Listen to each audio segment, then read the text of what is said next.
Bismillahirrahmanirrahim. Assalamualaikum warahmatullahi wabarakatuh. Alhamdulillahirrabbilalamin. Wassalatu wassalamu ala asyrafil anbiya'i wal mursalin Sayyidina Muhammadin wa ala alihi wa sahbihi ajma'in. Amma ba'd. Puji syukur kita panjatkan kehadiran Allah Subhanahu wa taala, karena berkat rahmat dan hidayah ialah kita bisa beraktivitas seperti biasanya. Salawat serta salam tak lupa kita haturkan kepada junjungan kita Nabi Muhammad SAW, karena berkat diaulah kita bisa merasakan alam yang terang benderang yang seperti kita rasakan pada saat ini. Baiklah, saya Maulia Kamila ini dari kelas PAI 3C dengan NIM 2011082, mata kuliah Psikologi Pendidikan, dosen pengampu Ibu Miska Zulfa, SPDI MA. Nah, di sini saya ingin menjelaskan tentang penanganan kesulitan belajar anak dengan ADHD. Nah, istilah ADHD atau biasa dikenal dengan Attention Deficit Hyperactivity Disorder atau biasa dikenal dengan hiperaktif, tidak asing lagi bagi sebagian besar orang, terutama pada orang tua dan guru. Nah, seorang anak yang selalu bergerak, mengetuk-ngetukkan jari, menggoyang-goyangkan kaki, mendorong anak lain tanpa alasan yang jelas, dan berbicara tanpa henti, bergerak gelisah. Nah, anak-anak tersebut juga sulit berkonsentrasi pada tugas yang dikerjakannya dalam waktu tertentu yang wajar.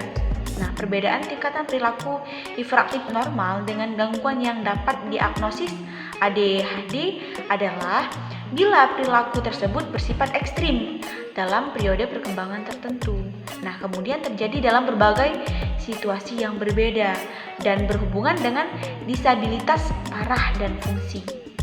Dalam fungsinya, diagnosis ADHD dapat ditegakkan.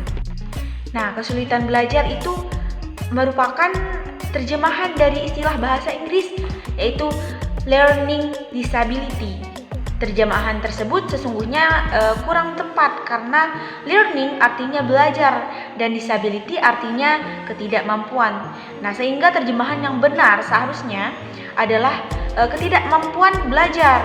Nah, kesulitan belajar berarti dapat kita simpulkan adalah suatu keadaan di mana anak didik atau siswa tidak dapat belajar sebagaimana mestinya, dikarenakan setiap individu tidak sama atau berbeda.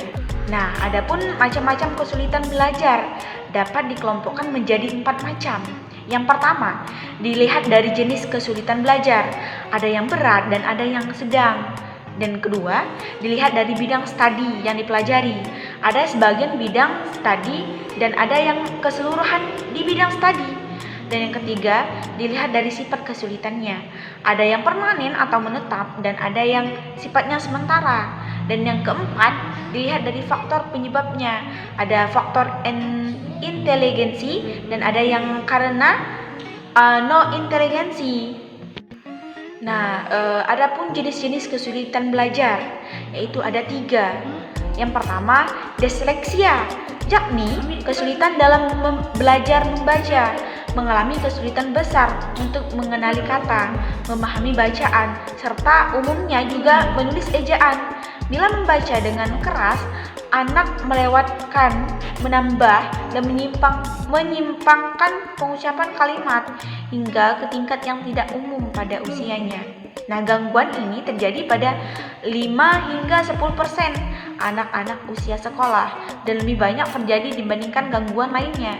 Dan yang kedua, dysgrafia, yakni kesulitan dalam belajar menulis, menggambarkan, dan daya dalam kemampuan untuk menyusun kata tertulis, atau termasuk kesalahan ejaan, kesalahan tata bahasa, atau tanda baca, atau tulisan tangan yang sangat buruk. Dan yang ketiga yaitu diskalkulia, yaitu kesulitan dalam belajar berhitung, mengalami kesulitan dalam mengingat fakta-fakta secara tepat dan akurat, menghitung objek dan benar dan cepat, atau mengurutkan angka-angka dalam kolom-kolom. Nah, gangguan ADHD adalah gangguan yang pemusatan perhatian disertai hiperaktif Istilah ini merupakan istilah yang sering muncul pada dunia medis, yang belakangan ini gencar pula dibincangkan dalam dunia pendidikan dan psikologi. Penanganan kesulitan belajar anak dengan ADHD. Penanganan kesulitan belajar anak dengan ADHD tidak dapat diberikan langsung pada segi akademiknya, seperti membaca, menulis, dan berhitung. Untuk mencapai kondisi anak siap belajar, maka anak perlu disiapkan terlebih dahulu dari segi perilakunya. Hal-hal yang perlu ditangani terlebih dahulu dan melalui proses sebagai berikut. Yang pertama, yaitu kerjasama antara orang tua dan terapis. Perilaku orang tua terhadap anak harus sama dengan perlakuan terapis terhadap anak atau penyamaan persepsi dan pola asuh. Orang tua harus menerapkan disiplin dan bersifat tegas terhadap anak, memberikan pemahaman tentang perlakuan orang tua yang sekiranya tidak mendukung untuk memberikan perilaku adaptasi anak. Selanjutnya yaitu melatih anak untuk duduk mandiri. Jika anak tidak mau duduk, terapis menarik perhatian anak dengan benda atau mainan yang paling disukainya.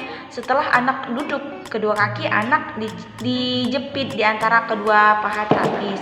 Ini dilakukan di ruang sempit atau menggunakan sekatan kecil sehingga anak tidak beralih perhatiannya untuk tidak duduk, dan terapis berusaha menarik perhatian anak selama mungkin. Untuk tahap awal dilakukan dalam waktu 1 menit dikalikan usia anak, dan kemudian ditingkatkan durasinya secara bertahap. Biasanya dalam hari ketiga anak sudah mau duduk dengan sendirinya. Selanjutnya yaitu olahraga. Olahraga juga perlu dilakukan sebelum anak belajar. Anak ADHD mempunyai energi yang berlebihan. Ketika anak datang dalam keadaan penuh energi, anak terlihat gelisah, tidak bisa duduk tenang, dan tidak konsentrasi. Sehingga sebelum belajar dimulai, anak diminta untuk berolahraga keras seperti bermain sepeda, bola, dan skipping agar tenaganya menjadi berkurang dan anak bisa belajar dengan tenang. Selanjutnya yaitu kegiatan belajar atau kegiatan akademiknya. Pembelajaran dilakukan berdasarkan gaya belajar anak. Gaya belajar anak ADHD adalah visual dengan kombinasi kinestetik, sehingga anak dengan ADHD tidak menyukai teks.